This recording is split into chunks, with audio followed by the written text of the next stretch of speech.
Hello friends, आप सभी लोगों का स्वागत है। दोस्तों, आज हम लोग नागरिकता से संबंधित 10 प्लस महत्वपूर्ण प्रश्नों को लगाएंगे। दोस्तों, मैंने और भी वीडियोस बनाए हुए हैं। आप नीचे दिए हुए आज़ाद स्टडी चैनल के इस आइकन पर जब आप क्लिक करेंगे तो वहां से आप प्लेलिस्ट पर जाकर आप सभी वीडियो देख सकते हैं। दोस्तों, अगर अभी तक हमारे चैनल को सब्सक्राइब नहीं किया है तो चैनल को सब्सक्राइब कर लें और साथ ही साथ बेल आइकन प्रेस करना ना भूलें ताकि आगे आने वाले नोटिफिकेशन आपको समय से मिलते रहें। दोस्तों, ये क्वेश्चन सभी परीक्षाओं के लिए महत्वपूर्ण है, इसलिए आप भी लगाइए और देखिए कि कितने क्वेश्चन आपसे बनते हैं। तो ठीक है दोस्तों, स्टार्ट करते हैं। क्वेश्चन नंबर फर्स्ट है, भारतीय संविधान में नागरिकता का प्रावधान कब लागू हुआ? ए 1950, बी 1949, सी 1952, डी 1951।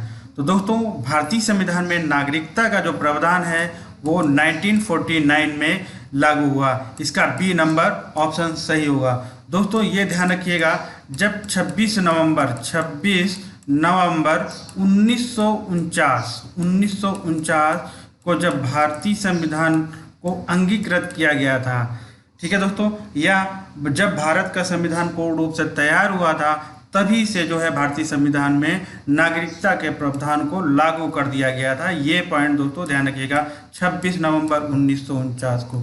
ठीक है दोस्तों, क्वेश्चन नंबर 2 है, भारतीय संविधान में निम्नलिखित में से कौन सी नागरिकता प्रदान करता है? ए दोहरी नागरिकता, बी एकल नागरिकता, सी उपयुक्त दोनों, डी उपयुक्त में से कोई नहीं। दोस्तों, भारतीय संविधान जो है वो एकल नागरिकता प्रदान करता है। इसका बी नंबर ऑप्शन सही होगा।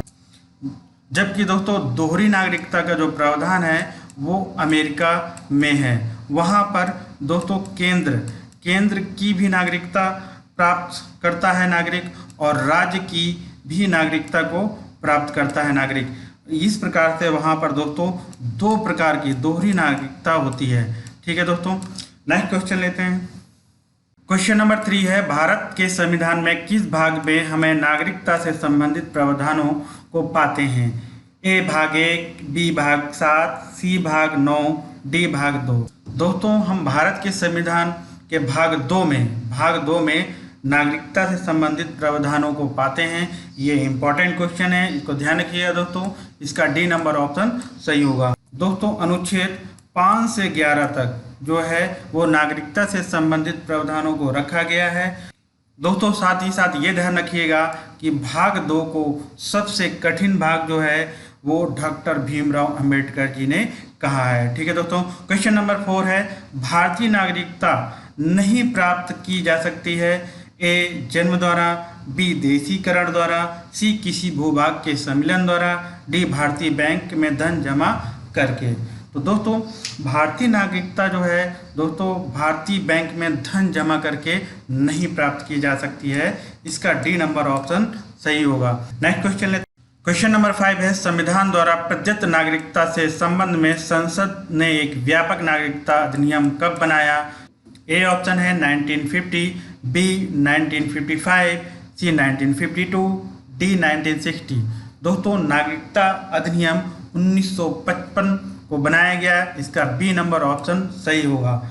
दोस्तों, इस अधिनियम के आधार पर नागरिकता ग्रहण करने के 5 आधार होते हैं। इनको याद रखिएगा दोस्तों। पहला, वो जन्म से रह रहा हो। दूसरा दोस्तों, वंश के आधार पर। तीसरा जो है दोस्तों वो पंजीकरण द्वारा, रजिस्ट्रेशन के द्वारा। चौथा जो है प्राकृतिक रूप से या देशीकरण द्वारा।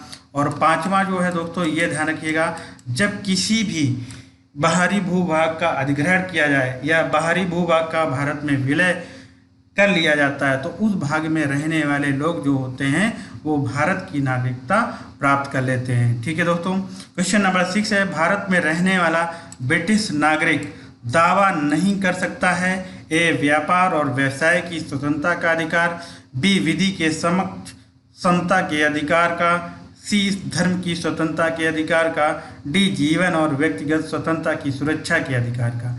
दोस्तों, भारत में रहने वाला अगर ब्रिटिश नागरिक है तो वो व्यापार और व्यवसाय की स्वतंत्रता के अधिकार का दावा नहीं कर सकता है। इसका ए नंबर ऑप्शन सही होगा। जबकि बी सी डी में जो ऑप्शन दिए हैं उसके लिए दावा कर सकता है। नेक्स्ट क्वेश्चन लेते हैं दोस्तों। क्वेश्चन नंबर 7 है, निम्नलिखित में से भारत में नागरिकता निर्धारण का विशिष्ट अधिकार किसे प्राप्त है? ए राष्ट्रपति को, बी न्यायालय को, सी संसद को, डी लोकसभा को।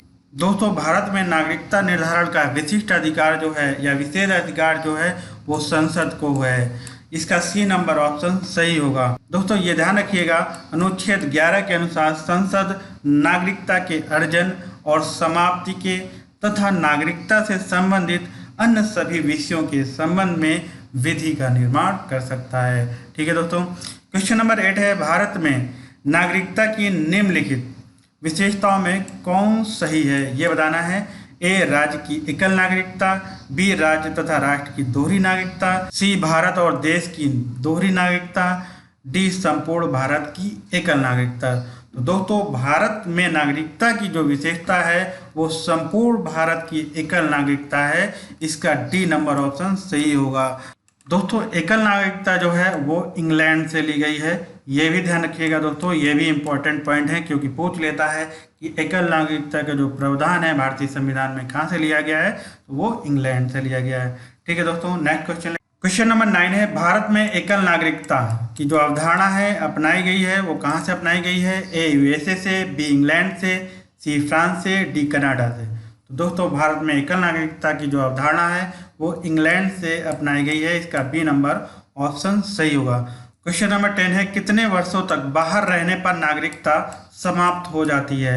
ए 3 वर्ष, बी 5 वर्ष, सी 9 वर्ष, डी 7 वर्ष। दोस्तों अगर भारत देश का कोई भी नागरिक अगर 7 वर्षों तक बाहर रहता है तो उसकी नागरिकता समाप्त हो जाती है। इसका डी नंबर ऑप्शन सही होगा। ठीक है दोस्तों, नेक्स्ट क्वेश्चन लेते हैं। क्वेश्चन नंबर 11 है, भारत का एक नागरिक अपनी नागरिकता खो देगा या नागरिकता उसकी समाप्त हो जाएगी यदि वह ए स्वेच्छा से अन्य देश की नागरिकता प्राप्त करता है, बी भारतीय नागरिकता का परित्याग करता है, सी किसी अन्य देश के नागरिक से विवाह करता है, डी सरकार की आलोचना करता है।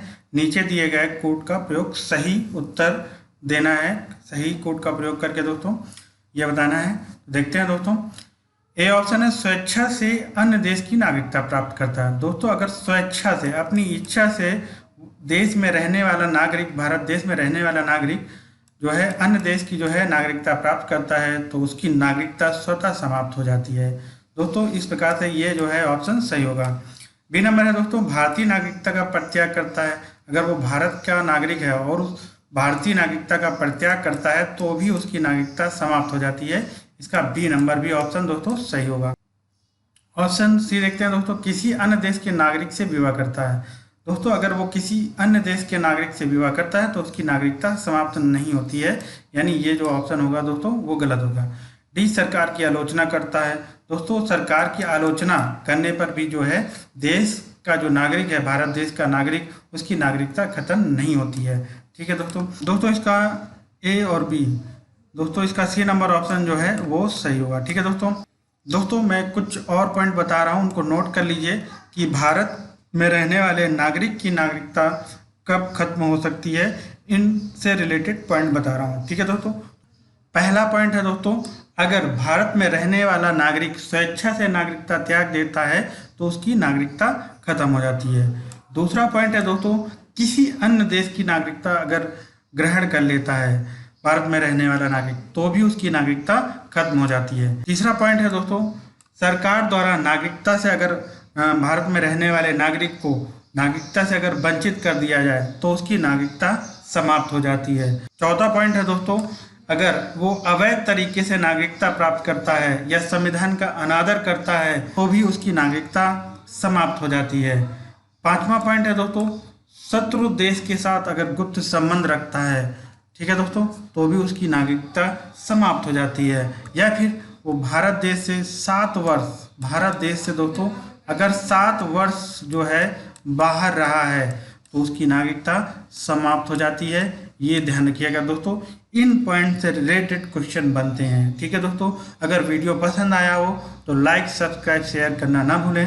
मिलते हैं नेक्स्ट वीडियो में।